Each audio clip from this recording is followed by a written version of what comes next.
মানে 2007 চনলৈকে এটা আউটপোষ্ট আছিলে বুলি আমি গম পাইছোঁ, এইটো বৰপথাৰ আউটপোষ্ট পচুৱা পুলিচ ষ্টেচনৰ আণ্ডাৰত। তো আজি মই ইয়াত সৰজমিন তদন্ত কৰিলোঁ। আউটপোষ্টৰ বিল্ডিংটো পৰিত্যক্ত অৱস্থাত আছে।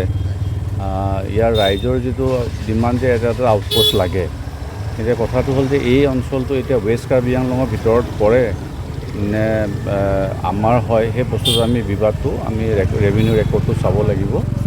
আৰু দ্বিতীয়তে ডিলিমিটেশ্যনৰ পিছত মই জানিব পোৱা মতে আগতে এইটো ৰহাত আছিলে সমষ্টিত, এতিয়া বৰ্তমান এইটো হোজাই সমষ্টিত গৈছে। গতিকে ডিলিমিটেশ্যনত যেতিয়া এৰিয়াত নিৰ্ধাৰণ হ'ব, পুলিচ ষ্টেচন আৰু কনষ্টিটুৱেঞ্চি এটা এৰিয়াতে হ'ব লাগে।